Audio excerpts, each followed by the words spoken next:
नमस्कार। मैं राजा भारत की आत्मा हूं। मुझसे ही आपके देश का नाम पड़ा भारत। मैंने इतिहास की बहुत सारी घटनाएं अपने अंतःकरण में समाये रखी हैं। ये आपको अपने गौरवशाली इतिहास और तुम्हारे शूरवीरों के साहसिक कार्यों से अवगत कराएंगी। आज मैं आपको कहानी सुनाता हूं एक अनोखे वीर पुत्र की, जिसका नाम था छत्रपति शिवाजी महाराज। सन 1627 ईस्वी पूरे भारत पर मुगल साम्राज्य का आधिपत्य था। उत्तर में शाहजहां तो बीजापुर में सुल्तान मोहम्मद आदिल शाह और गोलकोंडा में सुल्तान अब्दुल्ला कुतुब शाह। डेक्कन के सुल्तान सेना के लिए हमेशा मुस्लिम अफसरों को ही प्राथमिकता देते थे।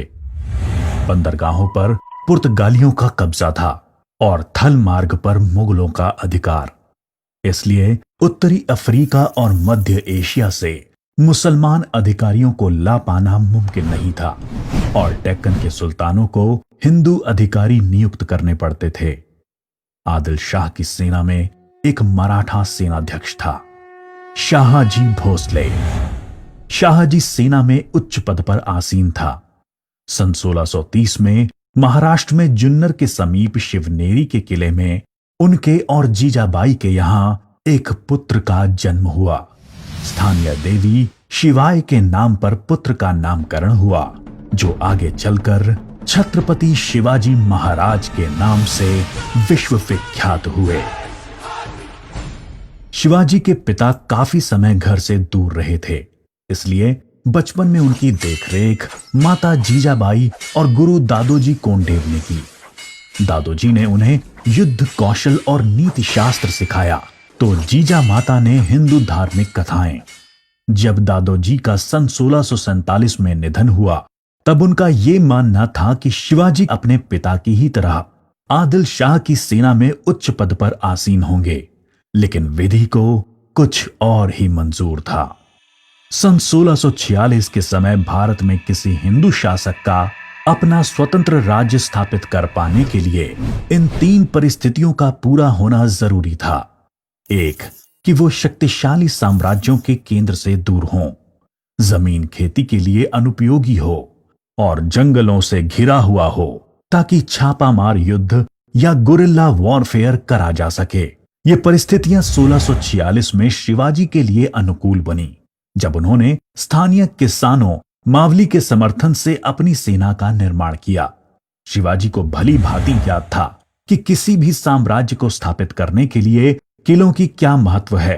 इसलिए सिर्फ 15 साल की उम्र में ही उन्होंने आदिल शाही अधिकारियों को रिश्वत देकर तोड़ना, चाकन एवं कोंडना किलों को अपने अधिकार में कर लिया। इसके बाद उन्होंने आबाजी सोमदेव की मदद से थाना, कल्याण और भिवंडी के किलों को मुल्ला अहमद से छीनकर अपने अधिकार में कर लिया। इन घटनाओं से आदिल शाही साम्राज्य में हड़कंप मच गया। शिवाजी को रोकने के लिए उनके पिता को गिरफ्तार कर लिया गया। इसलिए शिवाजी ने अगले 7 बरस तक आदिल शाह पर सीधा आक्रमण नहीं किया। शिवाजी ने यह समय अपनी सेना को बढ़ाने और प्रभावशाली देशमुखों को अपनी ओर करने में लगाया। धीरे धीरे उन्होंने एक विशाल सेना खड़ी कर ली, जिसके घुड़सवार नेताजी पलकर ने संभाल रखी थी और पैदल सेना यशाजी कनक ने। अब तक शिवाजी के पास 40 किले भी आ चुके थे। शिवाजी के बढ़ते प्रभाव को रोकने के लिए सन 1659 में बीजापुर की बड़ी साहिबा ने अफजल खान को 10,000 सिपाहियों के साथ शिवाजी पर आक्रमण करने का हुक्म दिया। अफजल खान अपनी क्रूरता और ताकत के लिए जाना जाता था। उसने शिवाजी को खुले युद्ध करने के लिए उकसाने के लक्ष्य से बहुत सारे मंदिरों को तोड़ डाला और कई बेगुनाह नागरिकों का कत्ल कर डाला। लेकिन शिवाजी ने चतुराई और रण कौशल का परिचय देते हुए छापामार पद्धति से युद्ध चालू रखा। इस समय वो प्रतापगढ़ किले में रहे, जो कि चारों तरफ से घने जंगलों से घिरा हुआ था। अंत में अफजल खान ने शिवाजी को धोखे से मारने की साजिश रची। उसने शिवाजी को मिलने का न्योता भेजा। जब वो मिले, अफजल खान ने अपनी मजबूत पकड़ में शिवाजी को दबाकर मार डालने का प्रयास किया। शिवाजी पहले से तैयार थे। अपने छुपा कर रखे हुए बाग नाका से उन्होंने अफजल खान का पेट ही चीर डाला, जो कि उनसे 2 गुना विशालकाय था। इसके बाद प्रतापगढ़ की लड़ाई में शिवाजी ने अफजल खान की सेना को करारी मात दी। शक्तिशाली अफजल खान की हार से बीजापुर का सुल्तान स्तब्ध रह गया। अब की बार रुस्तम जमान को भेजा गया। 28 दिसंबर 1659 को शिवाजी ने रुस्तम जमान की सेना पर सामने से हमला बोल दिया। साथ ही उनकी सेना की 2 और टुकड़ियों ने दोनों दिशाओं से रुस्तम की फौज पर आक्रमण कर दिया। रुस्तम जमान शर्मिंदाजनक स्थिति में लड़ाई के मैदान से अपनी जान बचाकर भाग गया। सन 1660 में आदिल शाह ने अपने सेनापति सिद्दी जौहर को शिवाजी पर हमला करने के लिए भेजा। शिवाजी पन्हाला किले में थे और सिद्दी जौहर की सेना ने किले को चारों ओर से घेर लिया। शिवाजी ने सिद्दी जौहर को मिलने का न्योता दिया और जब वो मिले, आदिल शाह को संदेश भिजवा दिया कि सिद्दी जौहर उनसे गद्दारी कर रहा है। इससे आदिल शाह और सिद्दी जौहर के बीच लड़ाई छिड़ गई, जिसका फायदा उठाकर शिवाजी एक रात अपने 5000 सिपाहियों के साथ पन्हाला किले से बाहर निकल आए। बाजी प्रभु देशपांडे ने न सिर्फ सिपाहियों के साथ दुश्मन सेना को उलझाए रखा, जिसकी वजह से शिवाजी सकुशल विशालगढ़ पहुंच गए। इस लड़ाई में बाजी प्रभु देशपांडे को अपने प्राणों से हाथ धोना पड़ा। उनको महाराष्ट्र के इतिहास में एक महान योद्धा माना जाता है। इसके बाद बीजापुर की बड़ी बेगम ने औरंगजेब से शिवाजी को पकड़ने के लिए विनती करी। उसने अपने मामा शाइस्ता खान को 1,50,000 सैनिकों के साथ शिवाजी से युद्ध करने भेजा। शाइस्ता खान ने अपनी विशाल सेना के बल पर पुणे पर कब्जा कर लिया और शिवाजी के निवास स्थान लाल महल पे अपना बसेरा डाल दिया। शिवाजी ने चालाकी से अपने 400 सिपाहियों के साथ शादी के बारातियों के वेश में पुणे में प्रवेश कर लिया। रात के समय उन्होंने सीधे शाइस्ता खान के ऊपर खतरनाक हमला बोला। खान ने खाकी से कूदकर अपनी जान बचा ली, पर शिवाजी की तलवार की वार से अपनी 3 उंगलियां गंवा बैठा। उंगली तो गई और इज्जत भी। फिर शिवाजी ने सन 1664 में मुगल व्यवसायी केंद्र सूरत पर आक्रमण करके उसको तहस नहस कर डाला। औरंगजेब आग बबूला होकर 60 वर्षीय राजपूत सेना नायक मिर्जा राजा जय सिंह को अपने 1.5 लाख सैनिकों के साथ शिवाजी से लड़ने के लिए भेजा। इस युद्ध में शिवाजी की हार हुई और उन्हें अपने 23 किले और 4 लाख की मुद्रा हर्जाने के रूप में देनी पड़ी। उन्हें अपने 9 वर्ष के पुत्र संभाजी के साथ आगरा जाना पड़ा।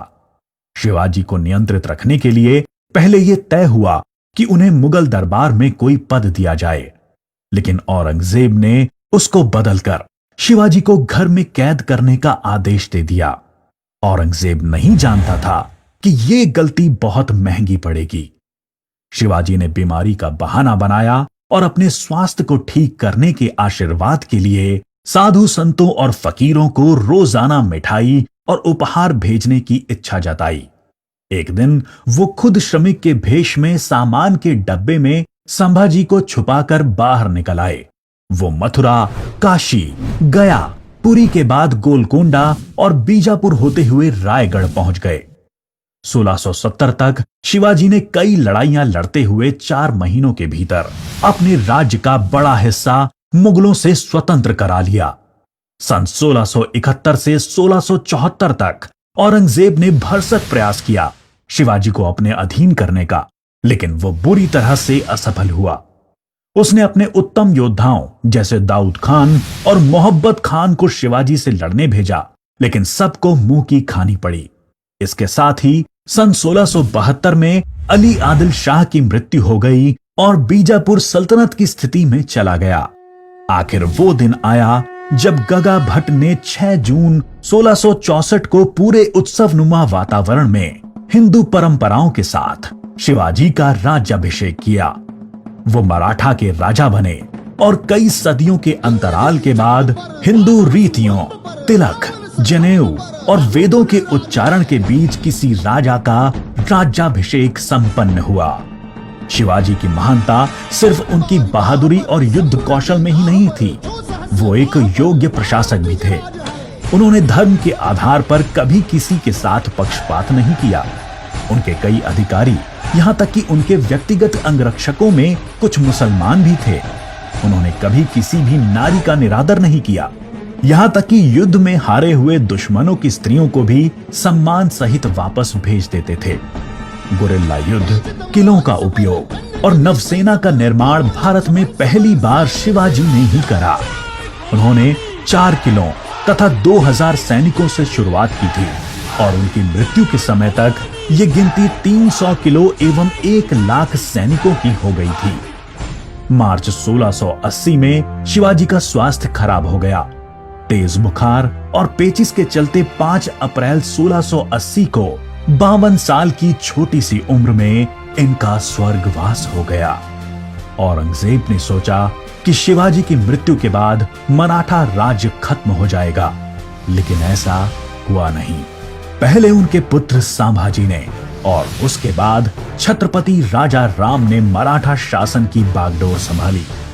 औरंगजेब को करीब 25 सालों तक मराठाओं के साथ युद्ध लड़ना पड़ा, जिसकी वजह से वो अपनी मृत्यु के समय तक पूरी तरह से बर्बाद हो चुका था। शिवाजी ने जो मराठा राज्य की नींव रखी, वो आगे चलकर कर्नाटक से लेकर अटॉक पाकिस्तान तक फैल गई। शिवाजी जैसे मनुष्य कभी मरते नहीं, लेकिन लोगों के हृदय में अपने महान कार्यों, साहस और बलिदानों की वजह से हमेशा अमर रहते हैं।